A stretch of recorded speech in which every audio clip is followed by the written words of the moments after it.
Staying in contact. I'm London Mitchell. Thanks for joining us as we continue to explore major issues facing our communities here in Northwest Ohio. June is Post Traumatic Stress Disorder Awareness Month. Approximately 13 million Americans experience PTSD each year, yet the condition remains widely misunderstood. A common misconception is that only military veterans deal with PTSD, but there is a wide spectrum of others who deal with anxiety and depression. As we will learn in our discussion, triggers can stem from community violence, childhood neglect, and even abuse. My guest is Elijah Jones, Director of Programs and Services with the Lucas County Board of Mental Health and Recovery Services. So, the reality is, many, if not most of us, do not really understand PTSD. It's not a condition that just affects a soldier returning from combat. Yeah, absolutely. I think that misconception comes from kind of the history of the diagnosis. It was established back in 1980 by the American Psychiatric Association, and it was really to help diagnose the veterans from the Vietnam War.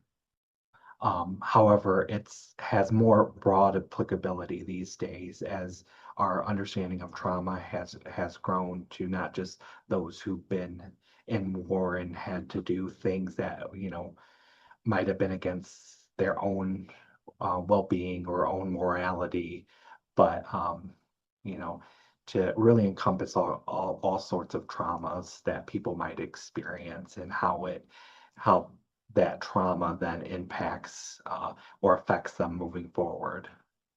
For example, Yeah, so I think, as we think of the diagnosis of PTSD, it's really about um, someone who's been like in a life-threatening situation or a situation where they might have been seriously injured, whether that was actual or threatened, like even the perception of like, hey, I'm in a situation where I can get injured very, very badly physically or sexually.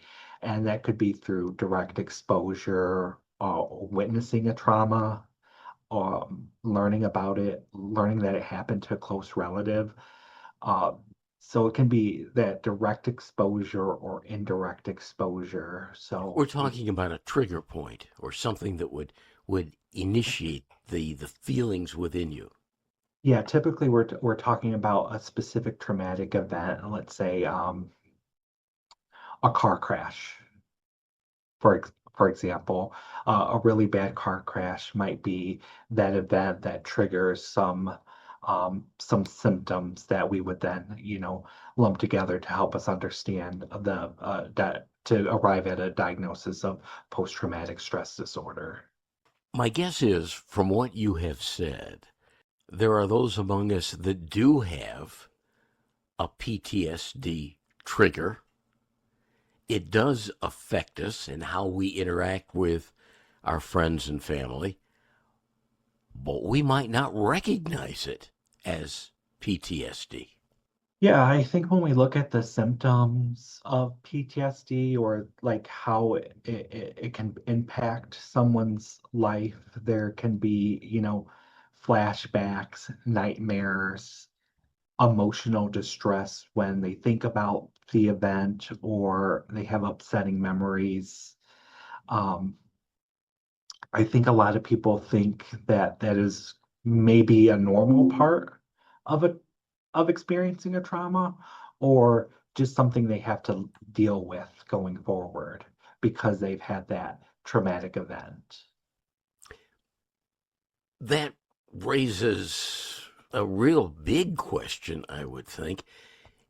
If you do have PTSD, uh, can you see yourself cured, or are there ways to deal with it? Oh yeah, there are a lot of ways to manage the symptoms of PTSD and essentially heal heal from it. And that involves can involve, certain medications prescribed by like a psychiatrist or and really seeing a therapist, whether that be like a counselor, social worker, psychologist who's trained in some evidence-based ways to really help process the the the PTSD or the traumatic experience. I'm London Mitchell, and we are in contact with Elijah Jones from the Lucas County Mental Health and Recovery Board, talking about PTSD. And we were talking about its symptoms.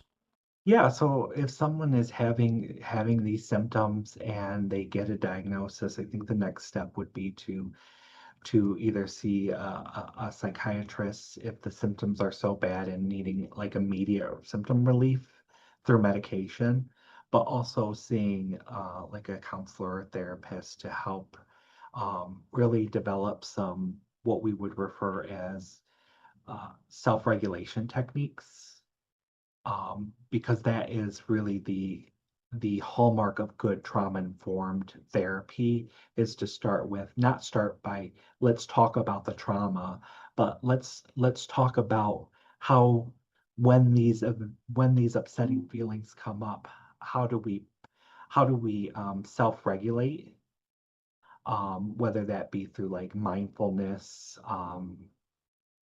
There's all kinds of self-regulation techniques, but mindfulness, journaling, um, uh, deep breathing practices. These are just some examples of some self-regulation techniques, and then some evidence-based therapy, whether that be cognitive processing therapy or eye movement desensitization and reprocessing, which is EMDR.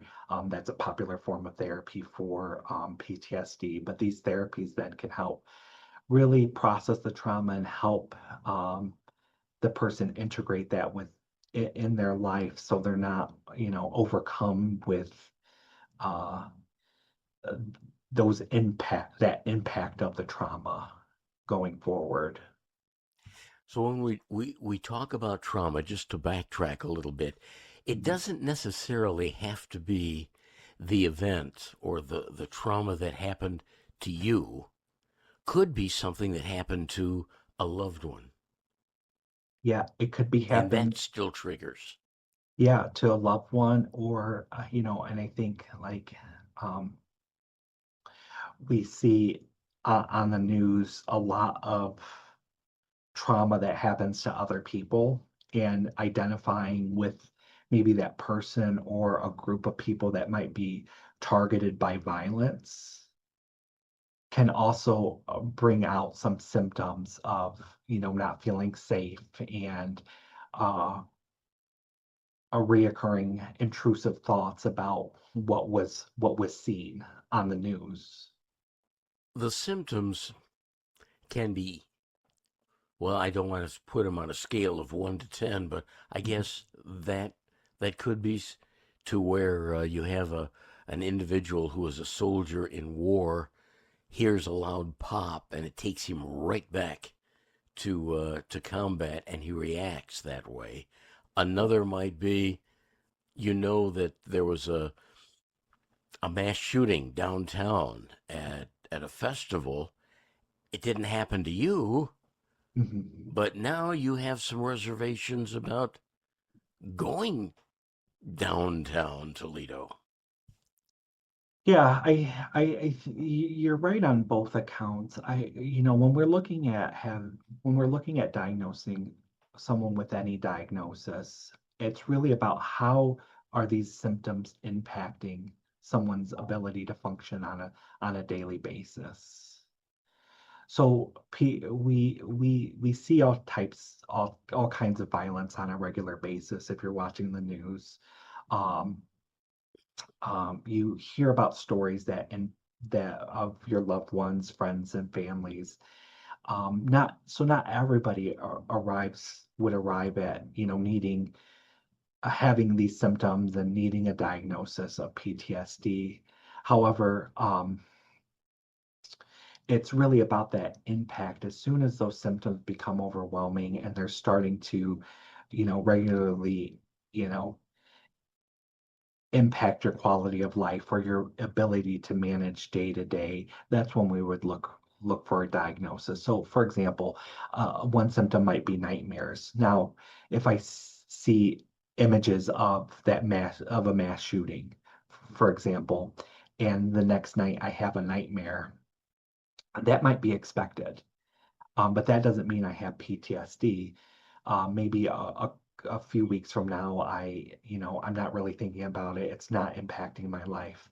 But if I'm regularly having intrusive thoughts about it, if I'm avoiding going downtown, if I'm, isolating myself and and I'm having reoccurring thoughts about what happened, then that might be time to talk to someone um, and get a diagnosis of PTSD. You mentioned we see a lot of violence, especially on television. Is there an opposite to PTSD? Can we become desensitized?